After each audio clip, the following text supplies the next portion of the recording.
विद्यार्थी मित्रांनो, सह्याद्री ट्युटोरियल्समध्ये तुमचं स्वागत आहे. पहिल्या लेक्चरमध्ये आपण distance, displacement, speed, velocity, acceleration हे पार्ट्स बऱ्यापैकी कव्हर केले की नाही. आजच्या लेक्चरमध्ये मला काय करायचं आहे बघा, मी सांगतो काय ते नीट ऐका. हा जो पार्ट आपण तुम्हाला शिकवतोय हा आहे फिजिक्सचा पार्ट. आणि 11-12 स्टँडर्डमध्ये फिजिक्स म्हणलं की एक्सप्रेशन्स डिराईव्ह करावं लागतात. म्हणजे जे आपण फॉर्म्युला वापरतो ना ते प्रूव्ह करून दाखवावं लागतात. कसे डिराईव्ह केलेत हेच इम्पॉर्टंट प्रश्न असतात 11-12 स्टँडर्डमध्ये. आता 3 फॉर्म्युले आहेत बरं का, लक्ष द्या. बघा की v = u + at. मी सांगतो u म्हणजे इनिशियल वेलॉसिटी. म्हणजे काय बघा, आता तुम्ही एका गाडीवर बसलाय, गाडी अजून चालू नाही आहे, मग तिची इनिशियल वेलॉसिटी 0, पण नोटेशन सिम्बॉल काय वापरायचं आहे, यू. गाडी स्टार्ट केली, ॲक्सिलरेट केली म्हणजे स्पीडमध्ये चेंज होणार. थोड्या वेळानं गाडीची स्पीड जी असेल ती फायनल वेलॉसिटी. ए म्हणजे ॲक्सिलरेशन, आणि ती किती वेळात वेलॉसिटी चेंज होते हे झालं तुमचा टी म्हणजे टाइम. म्हणजे काय काय तुमच्या लक्षात आलं, यू म्हणजे इनिशियल वेलॉसिटी, व्ही म्हणजे फायनल वेलॉसिटी, ए म्हणजे कोण, ॲक्सिलरेशन, टी म्हणजे टाइम. हे इक्वेशन पण मला प्रूव्ह करायचं आहे. ओके, पण अजून एक इक्वेशन आहे की S = ut + ½ at². आता हे S म्हणजे कोण, डिस्टन्स. किती डिस्टन्स त्या गाडीनं कव्हर केलं. गाडी तसं नाही, कुठलाही ऑब्जेक्ट म्हणूया आपण, ते म्हणजे S. हे झालं दुसरं इक्वेशन. आणि तिसरं इक्वेशन आहे v² = u² + 2as. हे तिसरं इक्वेशन. जेव्हा मी ऑफलाईन क्लास घेतो ना बाळांनो, हे 3 इक्वेशन प्रूव्ह करण्यासाठी मी पूर्ण एक लेक्चर वापरतो, म्हणजे 1.5 तास. ह्याच्या मागचं रिझन असं आहे की ही आपल्या फिजिक्सची सुरुवात आहे. ही आपली काय सांगा, सुरुवात आहे. आता लक्ष द्या, मी तुम्हाला काय सांगतोय ते बघा. मी इथं सांगतोय ते नीट लक्ष द्या. बघा मला काय काय दिसतं symbol. You initial velocity, V final velocity, A acceleration, T time, आणि एस म्हणजे डिस्टन्स. टोटल क्वांटिटीज किती आहेत, 5 फिजिकल क्वांटिटीज आहेत, 5. पण तुम्ही कुठलंही इक्वेशन बघा, 1, 2, 3, 4 वापरलेत. इथं बघा ना, इथं व्ही लिहिलंय का, नाही, उरलेले सगळे वापरलेत. टाइम लिहिलंय का, नाही, उरलेले. म्हणजे प्रत्येक कायनॅमॅटिकल इक्वेशन, म्हणजे बघा हे कळालं का तुम्हाला, कायनॅमॅटिकल इक्वेशन्स आहेत. मला सांगा मग कायनॅमॅटिकल इक्वेशन्स किती आहेत, 3. तुमचे ना तोंडपाठ पाहिजेत की v = u + at, S = ut + ½ at², v² = u² + 2as. लक्षात घ्या, हे पार्ट पाहिजेत आणि प्रत्येकात 4 यूज करतात, हे पण तुमच्या लक्षात आले. आता पॉईंट कसं आहे बघा की याचं प्रूफ मला द्यायचं. ओके, मला हे प्रूव्ह करून दाखवायचं आहे. म्हणजे मी तुम्हाला आता 3 इक्वेशन्स प्रूव्ह करून दाखवणार आहे, पण एका वेळेस एक दाखवणार आहे. तर लक्ष द्या की फिजिक्सच्या एक्सप्रेशनमध्ये ना पहिल्यांदा आपण डायग्राम काढायचे आहेत, आणि इतर डायग्राम म्हणजे ग्राफ आहे. कोणता ग्राफ आहे हा, वाय ॲक्सिस वरती वेलॉसिटी आणि एक्स ॲक्सिस वरती टाइम. हे तुम्ही असं लिहिलं तरी चालेल, वेलॉसिटी लक्षात घ्या. आता मी काय सांगतोय बघा की या पॉइंटला, ओके, या पॉइंटला मी सी नाव देतो, हा तुमचा ओरिजिन आहे. मग आपण कन्सिडर ॲन ऑब्जेक्ट म्हणूया, आपण कन्सिडर ॲन ऑब्जेक्ट. ओके, एवढंच वाक्य लिहायचं, जास्त वाक्य लिहायचं नाही आहे. लेट किंवा consider an object starting from point C. बरोबर आहे, सांगा बघू, दिसते ना तुम्हाला. And after time T it reaches at point B. लिहूया, and after time T it reaches to point B. Simple English वापरायचं आहे आपल्याला, सिंपल. काय सांगा बघू, आपण काय कन्सिडर म्हणजे मानायचं आहे. आपण कन्सिडर ऑब्जेक्ट आहे, स्टार्टिंग फ्रॉम पॉइंट सी, इथून स्टार्ट होतोय, आणि after time T it reaches at point B. आता इथून स्टार्ट होतोय म्हणजे त्याची काहीतरी व्हॅल्यू असणार ना, हे की नाही, लक्षात घ्या. मग ही व्हॅल्यू आहे यू. हे वेलॉसिटी आपण बाजूलाच लिहूया, असंच लिहूया तिरका, बरं का, वेलॉसिटी समजून घ्या. म्हणजे इथून एवढं किंवा ही जी व्हॅल्यू आहे ती यूची आहे, लक्षात घ्या. हा पॉईंट यू, आणि फायनल वेलॉसिटी व्ही. म्हणजे जर मी इथं असं जोडलं, हे म्हणूया आपण असं, तर ही वेलॉसिटी व्ही असणार आहे. चला आपण त्याला डी पॉईंट तात्पुरतं म्हणूया. पॉईंट काय म्हणूया आपण, डी. ओके, मग हे सुरुवातीला लिहिलं आपण, कुठला ऑब्जेक्ट कुठून स्टार्ट झाला, कुठपर्यंत पोहोचला ते लिहिलं आपण. नंतर आपण काय करूया, लक्ष द्या सगळेजण, व्यवस्थित लक्ष द्या. लिहायचं आहे लेट. यू म्हणजे कोण, इनिशियल वेलॉसिटी ऑफ ऑब्जेक्ट. ते लिहायचं initial velocity of object. V म्हणजे कोण? Final velocity of object. T म्हणजे कोण? टाइम. टी म्हणजे कोण आहे? टाइम. ए म्हणजे कोण? ॲक्सिलरेशन. एस म्हणजे डिस्प्लेसमेंट. तुमच्या लक्षात येते का बघा? 1 2 3 4 5 जे काय आहे ते मी सगळं लिहिलं. यस म्हणजे कोण? डिस्प्लेसमेंट. म्हणजे फिजिक्समध्ये डेरिवेशन म्हणजे फॉर्म्युले डिराईव्ह करताना फर्स्ट स्टेप काय सांगा? फिगर ड्रॉ केली. नेक्स्ट काय? जी फिगरची माहिती आहे तीच लिहिली. थर्ड स्टेप काय? लेट लिहायचं आणि जे सिम्बॉलिक फॉर्म आपण मानणार आहे त्यांची माहिती लिहायची. यू म्हणजे काय? व्ही म्हणजे काय? टी म्हणजे काय? ए म्हणजे आणि ॲक्सेलरेशन म्हणजे काय ते सॉरी एस म्हणजे काय ते लिहायचं. ओके, मी परत सांगतो, हा खूप अवघड पार्ट आहे.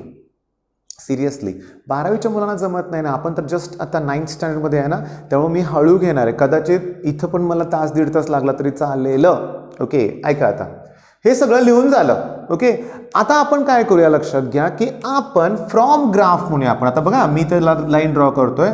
इथून मेन प्रूफ स्टार्ट होणार फ्रॉम ग्राफ. आता ग्राफनुसार मी काय करतोय? लिहितोय काय बघा की ॲक्सिलरेशन इक्वल्स टू, थांबा, ॲक्सिलरेशन म्हणजे काय सांगा बघू? Change in velocity. ॲक्सिलरेशन म्हणजे काय? Change in velocity per unit time. समजून घ्या, ॲक्सिलरेशन म्हणजे काय? Change in velocity per unit time. आता लक्ष द्या, ॲक्सिलरेशन म्हणजे ए, टाइम म्हणजे टी, पण चेंज इन वेलॉसिटी मी कशी काढतोय बघा? त्या काढण्यासाठी मला ओडी मधून ओसी मायनस केली पाहिजे. म्हणजे इथून एवढी फायनल वेलॉसिटी आहे, इथून एवढी इनिशियल वेलॉसिटी आहे. मग चेंज किती झाला? एवढा चेंज झाला ना. मग हा चेंज झालाय ना, तो काढण्यासाठी ओडी मधून ओसी काय केलं पाहिजे? मायनस केलं पाहिजे. मग इथं लिहितो की ओडी मायनस ओसी. म्हणजे बघा की acceleration equals to OD, okay, minus OC upon T. आता शांतपणे बघा, मी या एला या टीनं मल्टिप्लाय करतो, तर ओडी मधनं ओसी मायनस करा, सी डी मिळते का बघा बघू. की ओडी मधून ओसी मायनस करा, काय मिळणार आहे? C D. मग देअरफॉर मला सी डी ची व्हॅल्यू 80 मिळाली. इक्वेशन 1 म्हणूया आपण. सी डी ची व्हॅल्यू काय मिळाली सांगा? 80. आता इथंपर्यंत लक्षात आलं का बघा? व्हिडिओ पॉज करा आणि एवढाच पार्ट अगोदर लिहून घ्या. एवढाच पार्ट लिहा, लक्षात घ्या. म्हणजे मी काय केलं बघा की सी डी ची व्हॅल्यू म्हणजे इथून एवढी व्हॅल्यू 80 आहे हे प्रूव्ह केलं. ओके, आता मला कन्स्ट्रक्शन करायचं आहे. मी काय करतोय बघा की सी मधून एक्स ॲक्सिसला पॅरलल एक लाईन काढतोय आणि बी मधून वाय ॲक्सिसला पॅरलल मी असं ड्रॉ करतोय. ओके, वाटल्यास याला मी ए नाव देतो इथं, किंवा इथं ए नाव देतो, इथं ई नाव द्या, काही हरकत नाही. हे टी आहे, लक्षात घ्या. ओके, समजून घेण्याचा प्रयत्न करा. आता कसं आहे बघा, हे लिहू झालेलं आहे माझं, ठीक आहे. मला अजून जास्त जागा लागणार आहे. मी काय करतोय बघा की पुढचं जे एक्सप्रेशन आहे ते मी इथं लिहिण्याचा प्रयत्न करतोय, तुम्ही लक्ष द्या. ओके, किंवा मी काय करतोय की हे इथला पार्ट जरा पुसतोय, तुम्ही लिहिलेला असेलच किंवा तुम्ही व्हिडिओ पॉज करून लिहू शकताय. आता याच्यानंतरचा पार्ट बघा, मी इथं लिहितोय. ड्रॉ, बघा मी काय लिहितोय? ड्रॉ, बघा, draw a line parallel to y-axis, passing through B, and parallel to x-axis, okay, and passing through C, आणि C. म्हणजे बघा, B मधून Y ला पॅरलल, C मधून X ला parallel, comma, they intersect each other in point A. म्हणजे किचकट काय फिजिक्समध्ये माहिती आहे का? हे लिहावं पण लागतंय रे. आणि प्रॉब्लेम कुठं होतो मुलांचा माहिती आहे का? 9th स्टँडर्डच्या, ते हे बिचारी मुलं हे पाठ करत बसतात. कशाला पाठ करायचं आहे बघा ना. मला सांगा, ही लाईन कुठल्या ॲक्सिसला पॅरलल आहे? वाय ॲक्सिसला, बी मधून. ही लाईन कुठल्या ॲक्सिसला पॅरलल आहे? एक्स ॲक्सिसला, सी मधून. दोघं एकमेकाला कुठे इंटरसेक्ट करतायत? ए मध्ये. म्हणजे जे दिसतंय ते लिहा ना तुम्ही. आलं का लक्षात तुमच्या? जे दिसतंय ते लिहा. आता मी हे पुसतोय. मी काय करतो बघा बाळांनो की पुन्हा एकदा हे प्रूव्ह करून दाखवणारच आहे बरं का मी. त्यावेळेस थोडंसं फास्ट होईल बरं का. आता हे लिहून झालं आपलं. हे केलं आपण म्हणूया आपण. आता शांतपणे तुमच्या एक लक्षात येते का बघा मी काय सांगतोय ते, की ही जी ए बी आहे ना, ए बी ही व्हॅल्यू कुणा एवढी आहे सांगा, सी डी एवढीच आहे ना, बरोबर सांगा बघू, की A B he G value आहे ना ती कुणा एवढी आहे सांगा, सी डी एवढी. ओके बरं, एई जी व्हॅल्यू आहे, एई ती व्हॅल्यू कुणा असणार, ओ सी, पण ओ सी म्हणजेच यू आहे. ठीक आहे, आता मी काय करतोय बघा नीट लक्ष द्या, की बी डॅश ए डॅश ई हे एका रेषेत आहेत, कोलिनियर आहेत. त्याच्यामुळे मी काय करतोय बघा, की हे A B okay plus A E, A B plus A E that equals to B लिहितो. पण ए बी म्हणजेच सी डी लिहितो, एई म्हणजेच ओ सी लिहितो आणि बीई म्हणजे व्ही लिहितो. कळते का बघा तुम्हाला, किंवा बीईच्या ऐवजी ओडी लिहितो. चला आता त्याला रिझन द्या, फ्रॉम ग्राफ म्हणून. फ्रॉम काय सांगा, ग्राफ. आता व्हॅल्यू पुट करूया, सी डी ची व्हॅल्यू टाका ए टी, ओ सी ची व्हॅल्यू पुट करा यू आणि ह्याची व्हॅल्यू व्ही. मग झालं का, आता उलट लिहूया, की व्ही इकडे लिहूया, हे दोघं तिकडे लिहूया. मग V equals to you plus A T. आणि आत्ता कुठं पहिलं इक्वेशन प्रूव्ह झालं, त्यालाच पानभर जागा लागली, मला फळा पुरला नाही. तुमच्या लक्षात आलं का बघा. म्हणजे आपण आता काय काय केलंय रिवाईज करूया. ओके, आता रिवाईज करताना मी हे पुसलं तरी चालेल, हे की नाही, कारण तुमच्याकडे व्हिडिओ आहे सुरुवातीपासून, तुम्ही तो पॉज करून रिटर्न घेऊन बघू शकता. आता मी काय सांगतोय ते लक्ष द्या, की कायनॅमॅटिकल इक्वेशन्स किती आहेत, 3 आहेत. त्यातलं पहिल्यावरच फोकस ठेवूया आपण. पहिलं काय, की V equals to you plus A T. V equals to काय सांगा, यू प्लस ए टी. आणि ते मला प्रूव्ह करायचं आहे. ते मला काय करायचं सांगा, प्रूव्ह करायचं आहे. आता प्रूव्ह करायचं आहे ना, मग पहिली गोष्ट ग्राफ काढायचा आहे. आता मी सगळं शॉर्टमध्ये बसवतोय बरं का.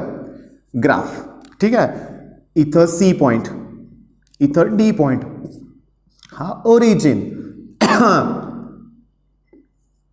हा बी पॉईंट, ही पॅरलल लाईन. सगळं अगोदर ड्रॉ करून ठेवूया आपण बरं का. आता हा पॉईंट ए आणि हा पॉईंट ई, किंवा याला ए म्हणा, नको नको आता मग अशी नाव दिलं तशी देऊया, उगाच गोंधळ नको, ई. ठीक आहे, हा इकडं टाइम, इकडं जरा लांब लिहूया, पण असंच लिहूया बरं का, ते असं लिहायला जमत नाही व्हेलॉसिटी. ओके, मला सांगा फिगर तर ड्रॉ करून झाली. पहिला शब्द कुठला, कन्सिडर. कन्सिडर कोणाला करायचं आपल्याला, ऑब्जेक्ट. मग consider object moving with velocity, किंवा starting from point C, after time it reaches at point B. एवढं वाक्य लिहायचं. म्हणजे सुरुवातीला आपण ऑब्जेक्ट कुठून कुठं गेला एवढं लिहायचं. नंतर शब्द वापरायचा कुठला, लेट. लेट आणि सगळी माहिती लिहायची. कुणाबद्दल लिहायची, यू म्हणजे काय, व्ही म्हणजे काय, ए म्हणजे काय, टी म्हणजे काय, एस म्हणजे काय, हे लिहायचं. पण मग मी लिहून दिलं होतं ना, ते बघून लिहा तुम्ही. ठीक आहे, म्हणजे आता हे मला आता बस एका लाईनमध्ये बसवून दाखवायचं तुम्हाला, म्हणजे तुमचा गोंधळ नाही होणार. फिगर ड्रॉ केली, काय काय कन्सिडर केलं ते लिहिलं, कुठली अक्षर वापरणार ते लिहिलं. आणि तुमच्या डोक्यात आहे की 5 टर्म्स आहेत, initial velocity, final velocity, acceleration, time आणि स्पीड. आता प्रूफमध्ये ना पहिल्यांदा मला माहिती आहे की सी डीची व्हॅल्यू काढायची मला, कोणाची, सी डीची. मग तिथं लिहिणार आहे की मी, की वी नो दॅट असं लिहायचं बरं का. वी नो दॅट की acceleration equals to change in velocity divided by time.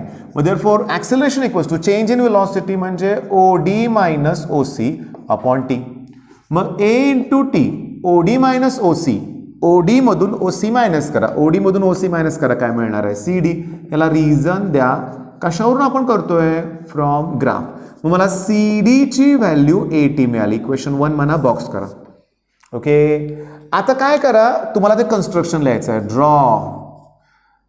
मी सांगू तुम्हाला, मी ॲक्च्युली ना ड्रॉ काय करूया माहिती आहे का, समजून घेण्याचा प्रयत्न करा. Draw BE parallel to Y axis आणि त्याच्यानंतर CA parallel to X axis. किती सोपं त्याला सांगा बघू मगासपेक्षा. मगाशी आपण सेंटेन्स लिहिलं होतं, ड्रॉ बीई पॅरलल टू कुठला सांगा, Y axis, CA parallel to X axis. Okay ना, सांगा बघू. आता लिहायचं काय, सिंपल वाक्य, की BE and CA intersect each other at point A. मग therefore B dash A dash E, B dash A dash E. म्हणजे मी काय केलं, पहिली स्टेप चला सीरीची व्हॅल्यू काढली ॲक्सिलरेशनचा फॉर्म्युला वापरून. आता नेक्स्ट स्टेप हे मी कोलिनियर प्रूव्ह केलं ना, मग मी असं लिहिणार की ते एका लाईनमध्ये आहेत बी डॅश ए डॅश ई, आणि हे आपल्याला जॉमेट्रीमध्ये झालंय. आठवतं का बघा, कोलिनियर पॉईंट्स वगैरे झालंय. मग आपण काय करूया की बी ए तुम्हाला माहिती आहे दोन छोट्यांची ॲडिशन मोठ्या एवढी पाहिजे. म्हणजे बघा ना की बी ए प्लस ए म्हणजे बी. आता त्यांच्या किमती टाकूया. बी ए म्हणजे सी डी, कळतं ना कसं की बी ए म्हणजेच सी डी, ए म्हणजेच ओ सी. ओके, आणि बीई हे बीई म्हणजेच ओ डी. पुन्हा रिझन द्या फ्रॉम ग्राफ. आता त्याच्या व्हॅल्यूज पुट करूया. सी डी ची व्हॅल्यू इथून एवढी अगोदर काढली आपण 80, ओ सी ची व्हॅल्यू यू आणि याची व्हॅल्यू आहे. मग देअरफॉर फक्त उलट्या आल्या की V equals to you plus 80 आणि first kinematic equation is proved. बाळांनो असं उत्तर पाहिजे मला. ठीक आहे, नीट लक्षात आलं तुमच्या. आता व्हिडिओ पॉज करा, पहिला हे एवढं लिहून घ्या, कारण आत्ताशी कुठं पहिलं कायनेमॅटिक इक्वेशन झालं आहे, अजून दुसरं आहे आणि तिसरं आहे. मग लिहा, आपण नेक्स्ट घेऊया. आता पहिलं तर झालं आपलं कायनेमॅटिक इक्वेशन. कुठलं होतं पहिलं इक्वेशन सांगा बघू. कायनेमॅटिकल इक्वेशन की V equals to you plus 80. पार्टच करा. जेव्हा तुम्ही 11th स्टँडर्डसाठी IIT एखादी अकॅडमी जॉईन कराल ना, समजा केली तर बरं का, तर लक्षात घ्या की पहिला टॉपिक हा कायनेमॅटिक्सच असतो. या फॉर्म्युलावरती बेस्डच न्यूमरिकल असतं, तुम्हाला लक्षात घ्या. मग हे दोन पार्ट पाहिजेतच. V equals to you plus 80 plus याच्यावर बेस्ड न्यूमेरिकल्स पण खूप आहेत. पण आपल्या टेक्स्टबुकमध्ये सगळं इझी दिलं आहे. थोडासा आपण ते घेऊया अगोदर आणि थोडेसे हायर लेवलचे प्रॉब्लेम पण आपण डिस्कस करूया नंतर. आता दुसरं इक्वेशन काय बघा की s equals to u t plus half a t square. S equals to u t plus half a t square. S म्हणजे काय, डिस्प्लेसमेंट. आता सांगू का तुम्हाला मी, हा जो एरिया असतो ना, एरिया अंडर कर्व, हा जो एरिया अंडर कर्व आहे ना, हीच जी व्हॅल्यू आहे ना ती असते डिस्प्लेसमेंट. तेच काय असतं सांगा, डिस्प्लेसमेंट. लक्षात घ्या. ओके, समजून घेण्याचा प्रयत्न करा. आता हा एरिया काढायचा आहे मला. मग यस इक्वल्स टू मी काय करतोय बघा की area of quadrilateral COEA plus area of triangle CAB म्हणूया आपण, CAB. तुमच्या एक लक्षात आलं कन्सेप्ट की डिस्टन्स काढण्यासाठी एरिया काढायचा आहे, बरोबर आहे.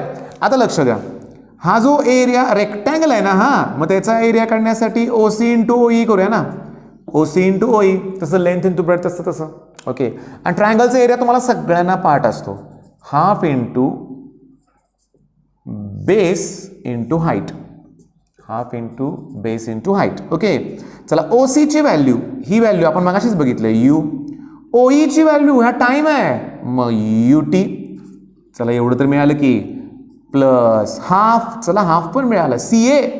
CA परत टाइम आहे, CA हा टाइम. आणि AB म्हणजे CD, आठवते का, फ्रॉम 1. CD म्हणजेच 80 ना. मग झालं का की s equals to UT plus half 80 square. मग दुसरं कायनेमॅटिक इक्वेशन जास्त लांबड लावायला नको, परफेक्ट झालं. आता आलं का लक्षात तुमच्या. S म्हणजे एरिया काढायचा आहे. एरिया रेक्टँगल आणि ट्रायंगलची काय करायची आहे, ॲडिशन. पण तुमच्या अजून एक लक्षात येतं का बघा, मी तुम्हाला काय सांगतोय बघा, समजून घ्या की बघा की V equals to you plus 80 असतं. मग देअरफॉर V प्लस यूचं मायनस यू करतो, अपॉन टीचं इंटू टीचं अपॉन टी करतो, म्हणजे ॲक्सेलरेशन, बरोबर आहे. म्हणजे मी असंही लिहू शकतो की नाही बघा की T equals to V minus u upon a, equation 2 म्हणूया आपण. आलं का ध्यानात तुमच्या बघा, हे मी टी वर घेतलं आणि ए खाली आणलंय, लक्षात घ्या. म्हणजे ॲक्सेलरेशनचा फॉर्म्युला तुम्ही डायरेक्ट वापरू शकता, V minus u upon T, फक्त मी टी इकडे घेतलं ए खाली आणलंय. मग जर कुठं मला टी मिळत असेल त्या टीच्या ठिकाणी मी व्हॅल्यू काय पुट करू शकतो, V मायनस यू अपॉन ए. 2 मिनटं थांबून पुन्हा डिक्लेअर करतोय की हे फार अवघड आहे, सिरियसली तुम्हाला जमलं पाहिजे बरं का. आता समजून घ्या की पुन्हा मी यस काढणार आहे. आता यस म्हणजे काय, हे डिस्टन्स. पण त्यामुळे मी काय लिहितोय बघा की एरिया ऑफ क्वाड्रिलॅटरल, मी लिहिलं काय बघा की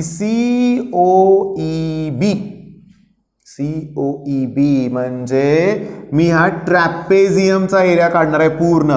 मग अशी मी दोघांची ॲडिशन केली. आता एकदमच फॉर्म्युला वापरणार आहे. ट्रॅपेझियमच्या एरियाचा फॉर्म्युला आहे half into sum of parallel side OC plus BE. ज्या पॅरलल साईड आहेत त्यांची बेरीज आणि इनटू परपेंडिक्युलर डिस्टन्स त्याच्यामधलं ते OE. या स्टेपला मी स्टार करतोय area of trapezium. Area of ट्रॅपेझियमचा फॉर्म्युला काय, half into sum of parallel side, ही साईड आणि ही साईड ह्या दोघांची ॲडिशन, कारण ह्या दोघं एकमेकाला पॅरलल आहेत, आणि दोघांच्या मधलं डिस्टन्सनं मल्टिप्लाय करायचं आहे. मग आता व्हॅल्यू पुट करायचे आहेत आपल्याला. हाफ OC ची व्हॅल्यू U, BE ची व्हॅल्यू V, OE ची व्हॅल्यू हे माहिती आहे तुम्हाला T. आता मी करतोय काय नीट बघा, S इक्वल्स टू हाफ, हे U प्लस V च्या ऐवजी V प्लस U लिहितो. T ची किंमत V minus U upon A लिहितो, त्याला रिझन देतो फ्रॉम 2, इथून किंमत टाकली, बरोबर आहे. आता या 2 न इकडे मल्टिप्लाय करतो, A न इकडे मल्टिप्लाय करतो, म्हणजे 2AS न होणार. 2A न इकडे मल्टिप्लाय केलं. आता तुम्हाला सांगू का, हा फॉर्म्युला बघा तुम्हाला 8वीला झालाय, A plus B A minus B. मग जर A प्लस बीला जर आपण A मायनस बी न मल्टिप्लाय केलं तर आन्सर येतं A square minus B square. मग तसं V प्लस यूला V मायनस यू न मल्टिप्लाय केलं की V square minus u square. हे मायनस इकडे काय होतील, प्लस होतील, म्हणजे ते प्लस लिहिलं मी, plus 2AS equals to V square, म्हणजे मग मला V स्क्वेअरची value U square plus 2AS मिळाली. आणि हेच तर आपलं तिसरं इक्वेशन होतं. मग मी तुम्हाला खरं सांगू का की पहिल्या आणि दुसऱ्या इक्वेशनलाच वेळ लागला, सॉरी पहिल्याच इक्वेशनला वेळ लागला, दुसऱ्या आणि तिसऱ्याला. आता थांबा, कन्सेप्ट कुठली वापरली, डिस्टन्स किती ट्रॅव्हल केलंय हे काढण्यासाठी काय काढावा लागतोय, एरिया. ती जी कर्व आहे ना त्याच्या अंडरचा एरिया काढावा लागतोय. मग ते दोन प्रकारे काढू शकतो आपण, रेक्टँगल आणि ट्रायंगलची ॲडिशन करा किंवा डायरेक्टली ट्रॅपेझियम वापरा. ॲडिशन केले की आपल्याला दुसरा फॉर्म्युला प्रूव्ह होतोय, ट्रॅपेझियमचा वापरला तर तिसरा तयार होतोय. पण त्यासाठी मोस्ट इम्पॉर्टंट आहे की तुम्हाला अगोदर T ची व्हॅल्यू काढून पुट करायचे. जेव्हा क्लासमध्ये मी ना टेस्ट घेतो तेव्हा मी हा प्रश्न 5 मार्काला विचारतो, मग तुमची टेस्ट होणार याच्यावरती होईल. मग हा टेस्टमध्ये किती मार्काचा प्रश्न असणार आहे, 5. तर मी काय म्हणतो, तुम्ही कॉन्फिडंट पाहिजे, बिलकुल घाबरायचं नाही. कन्सेप्ट कसे आहे, फिगर, ओके, एकदाच काढायचे बरं का, ही परत काढायची गरज नाही, स्टार्टलाच फिगर असणार आहे. त्याच्यानंतर पहिल्यांदा पहिलं इक्वेशन प्रूव्ह करायचं आहे, दुसऱ्या आणि तिसऱ्यासाठी एरिया काढायचा आहे. पण विद्यार्थी मित्रांनो, मी तुम्हाला होमवर्क काय देतोय बघा, हे इक्वेशन मला तुमच्याकडून 3 वेळा लिहून पाहिजे, एका पाठोपाठ एक. मी प्रत्येकाचं होमवर्क पर्सनली चेक करणार, लक्षात घ्या. का लिखाण तुम्ही आता माझं ऐकलं, ऐकत असताना हे तुम्ही बघत होता, त्याच्यानंतर तुम्ही जेव्हा लिहिता ना तेव्हा ते जमतं, लक्षात घ्या, आणि ते लक्षात पण राहतं. मग एक्झामच्या वेळेस याची तयारी करायला आपल्याला वेळ लागणार नाही. मग तुमच्या लक्षात आले का, मग आता ब्रेक घ्या, व्हिडिओ पॉज करा, पटकन आता हे लिहून काढा. विद्यार्थी मित्रांनो, जवळजवळ 20 ते 25 मिनिटांना आपण एकच क्वेश्चन घेतोय. काय त्याच्या पाठीमागचं रिझन कळालं का, मोस्ट इम्पॉर्टंट आहे ना. आता मी तुमच्याकडनं अपेक्षा कशी आहे बघा मला, की मी नुसतं लिहिलं ना की V इक्वल्स टू काय फॉर्म्युला सांगा, V equals to U plus AT, लगेच आलंच पाहिजे तोंडातून, म्हणा माझ्या बरोबर, V equals to U plus AT. मग V equals to U plus AT.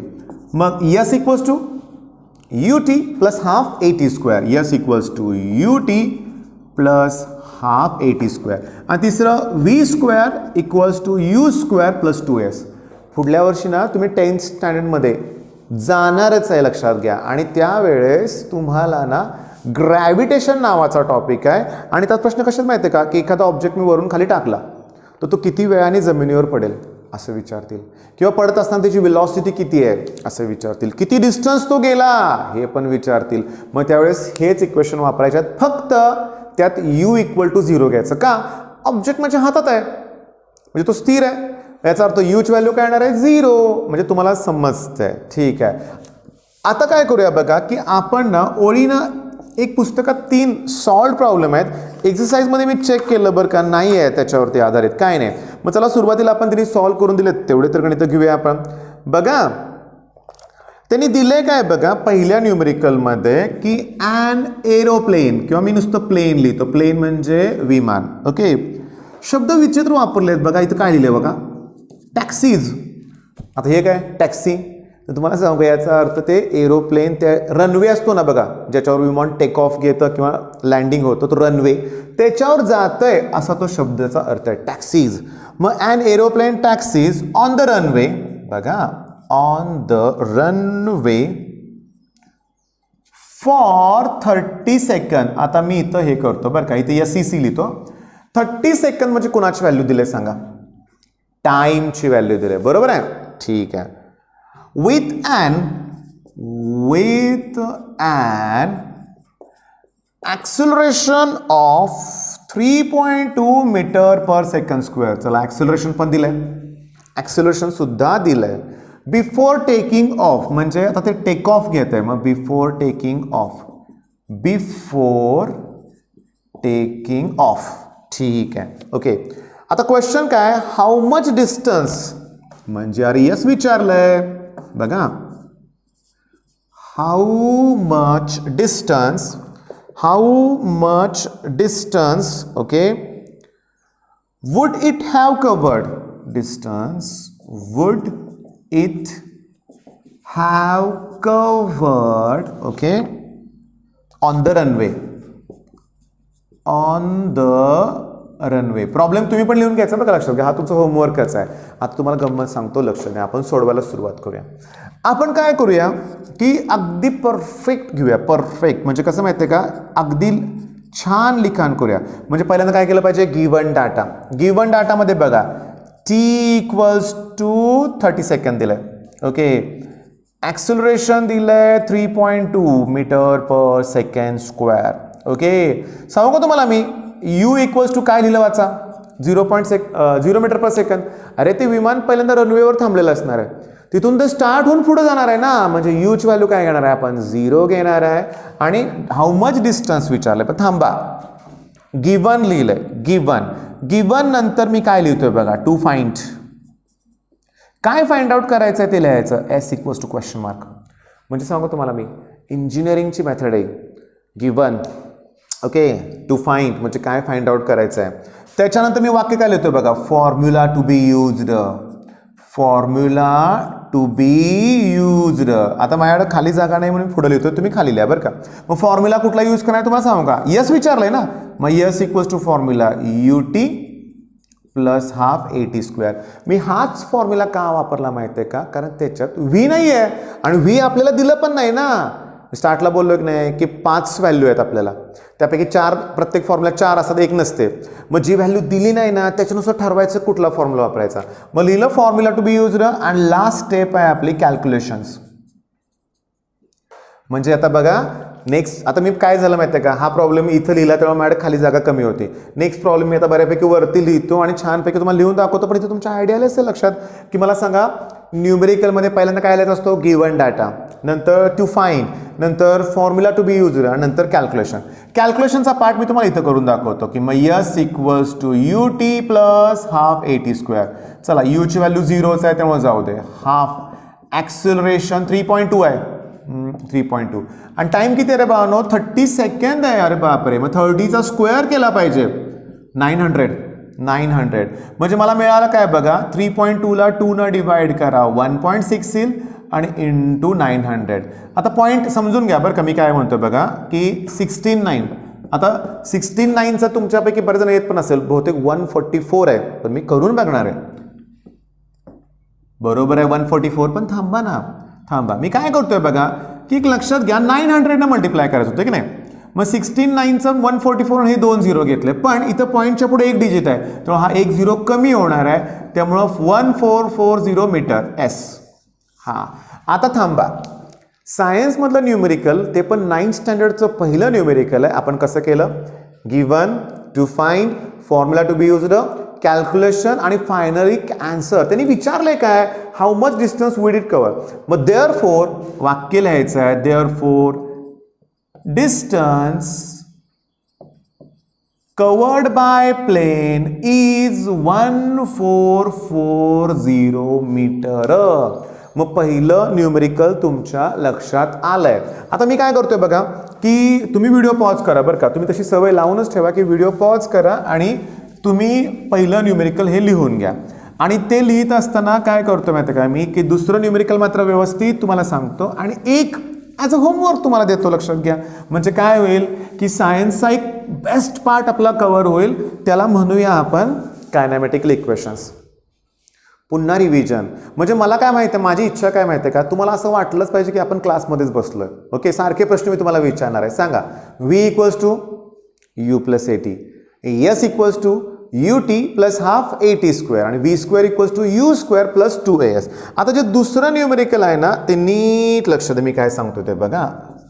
बघा कांगारू आहे, कांगारू. मग तुम्हाला माहिती आहे कांगारू ऑस्ट्रेलियामध्ये न्यूझीलंडमध्ये असतं ना, कॅन जम्प. मग 2.5 मीटर, 2.5 मीटर म्हणजे कांगारू ना 2.5 मीटर जम्प करतोय वर्टिकली, वर उडी मारतोय म्हणजे पुढं जात नाही आहे तो, अशी उडी नाही मारली त्याने, जागेवर उडी मारले हे त्याने दिलं वर्टिकली. बाय. आणखीन काय दिलंय त्यांनी त्याच्यात, what must be initial velocity, what must be initial म्हणजे सुरुवातीची व्हेलॉसिटी, म्हणजे यू विचारलंय. What must be initial velocity of the kangaroo, of the kangaroo. आता मात्र माझ्याकडे जागा भरपूर आहे, मी तुम्हाला परफेक्ट लिहून दाखवतो. काय लिहायचं असतं सांगा सुरुवातीला, गिवन मध्ये बघा त्यानं डिस्टन्स किती कव्हर केलंय, 2.5 मीटर. हे महत्वाचं आहे. वर जाऊन तो थांबणार आहे म्हणजे थांबत नाही. आता बघा ना, मी पेन वरती फेकला तर वर जाईल, स्टॉप होईल आणि मग तो खाली येणार आहे. पण आपण वर जाऊन थांबणार आहे म्हणजे v ची व्हॅल्यू 0 घेणार आहे आपण. ओके, v ची व्हॅल्यू 0 घेणार आहे. ओके, एवढंच दिलंय त्यांनी. आता टू फाइंड त्यांनी विचारलंय की इनिशियल व्हेलॉसिटी किती, इनिशियल व्हेलॉसिटी किती. आता आपण लिहिणार आहे formula to be used, formula to be used. तुम्हाला सांगू का, सांगा कायनेमॅटिकल इक्वेशन्स किती आहेत, 3 आहेत. इथं टाइम दिलाय का, नाही. मग ज्या फॉर्म्युल्यामध्ये टाइम नाही आहे तो वापरायचा आहे, तो आहे v square equals to u square plus 2as, v square equals to u square plus 2as. तुमच्या लक्षात आलंय. ओके, आता मी अतिशय महत्वाची सांगते गोष्ट. हा कांगारू वर उडी मारतोय समजा, तो चाललाय कुठं, वर, पण अर्थ ग्रॅव्हिटेशनल फील्ड त्याला खेचतंय कुठं, खाली. लक्षात घ्या. म्हणजे g म्हणजे ॲक्सेलरेशन. ऐका, a म्हणजेच g असतं, त्याची व्हॅल्यू मी काय लिहिली वाचा, 9.8 फिक्स असते त्याची व्हॅल्यू. मी प्लस लिहिले का मायनस लिहिले, मायनस लिहिले. काय त्याच्या मागचं रिझन, कारण कांगारू वर चाललाय आणि पृथ्वी त्याला खाली खेचते, दोघांच्या डायरेक्शन अपोजिट आहे. म्हणजे बघा, तो वर चाललाय, पृथ्वी खाली, डायरेक्शन अपोजिट म्हणलं की निगेटिव्ह साईन. पण बघा, वरून मी ऑब्जेक्ट खाली टाकलाय, ऑब्जेक्ट पण खाली चाललाय, पृथ्वी पण त्याला खालीच खेचते ग्रॅव्हिटी, त्यावेळेस मात्र हे जी पॉझिटिव्ह घ्यायचं असते. मग देअरफॉर मी लिहितोय काय बघा. आता लास्टची स्टेप काय सांगा, कॅल्क्युलेशन्स. मग कॅल्क्युलेशनचा पुन्हा फॉर्म्युला लिहूया की v square equals to u square plus 2s. v ची व्हॅल्यू 0, u ची व्हॅल्यू काढायची आहे, मायनस येणार कारण a ची व्हॅल्यू आहे 9.8 आणि s हे मायनस इकडे प्लस होतील. ओके, आणि 19.6 या दोघांचा गुणाकार आहे बरं का, into s that equals to u square. आता समजून घेण्याचा प्रयत्न करा, s ची व्हॅल्यू दिली की 2.5 माझ्या टाकायची राहिली बरं का, लक्षात घ्या. म्हणजे मी असं करतो 19.6 into 2.5 equals to u square. आता त्या दोघांचा प्रॉडक्ट करायचा आहे तुम्हाला आणि त्या दोघांचा प्रॉडक्ट करून तुम्हाला स्क्वेअर रूट काढायचा. ओके, आपण गुणाकार करूया. 19.6 बरोबर आहे, बरोबर आहे. पुन्हा मी चेक करून बघितलं बरं का. आणि 2.5 25. आता मी काय करतो, सुरुवातीला पॉईंटचा विचार करत नाही, सरळ 25 मल्टिप्लाय करतो किंवा 5 मल्टिप्लाय करूया बाळांनो, घाई पण नको. मग 5 × 6 30, कॅरी केले 3, 5 9 45 आणि 3 48, 45 आणि 3 48, 5 1 5 1 प्लस 4 9 980 1 0. आता 2 मल्टिप्लाय करा, 2 6 12, 18 आणि 19 आणि इथं 3. मग झालं काय बघा, हे 0, हे 10 9 14 4900. अरे पण इथं पॉईंटच्या पुढे 1 डिजिट आहे, इथं पॉईंट 1 आणि 1 2, म्हणजे मला इथं पॉईंट दिलं पाहिजे, पॉईंटच्या पुढे 2 डिजिट हवे आहेत, पण ते 0 असल्यामुळे घ्यायचं नाही. म्हणजे मला u स्क्वेअर इक्वल्स टू काय मिळालं, 49. आता स्क्वेअर रूट काढा. अरे 49चं 7 ना, मीटर पर सेकंद. सांगा झाला का प्रॉब्लेम, नाही झाला. का सांगू का, मी तुम्हाला सांगितलं स्टेप्स आठवा. स्टेप्स की पहिल्यांदा गिवन, नंतर to find, formula to be used, calculation आणि शेवटी ना आन्सर. प्रश्न काय, what must be initial velocity of the kangaroo. मग इथून सुरुवात करा, तो आय कॅपिटल काढायचा. काय लिहिणार सांगा तुम्ही, therefore initial velocity of the kangaroo is 7 metre per second. मग तुमच्या आता लक्षात आलेलं आहे. 2 अवघड प्रॉब्लेम आहेत ते पण आपण घेतले. मग एकच थेरॉटिकल प्रश्न 20 मिनिटं घेतला. न्यूमेरिकलची एक मेथड सांगितली. एवढंच करा, आज पुरेसं आहे. सिरियसली पुरेसं आहे. उद्याच्या लेक्चरमध्ये काय होईल, हा टॉपिक फिनिश होईल. मग त्यात मला काय घ्यायचं आहे माहिती आहे का, न्यूटन्स लॉ घ्यायचा आहे. Okay, momentum. न्यूटन्स लॉ पण 3 आहेत, first, second law, third law. Third लॉचे ॲप्लिकेशन्स आहेत. त्याच्यानंतर सांगू का, सेकंड लॉ वरून फोर्थचं एक्सप्लेनेशन आहे. Law of conservation of linear moment आहे. मग हा टॉपिक संपतोय. आहे तसा हा टॉपिक 11 स्टँडर्डला आहे. म्हणजे उद्याच्या लेक्चरला मी 11चं पुस्तक घेऊन पण येणार आहे. तुम्हाला दाखवतो, तुमचा क्वेश्चन तिकडं आहे तसं तुम्हाला दाखवतो. ठीक आहे मित्रांनो, मग अभ्यास करा. बेस्ट ऑफ लक. धन्यवाद.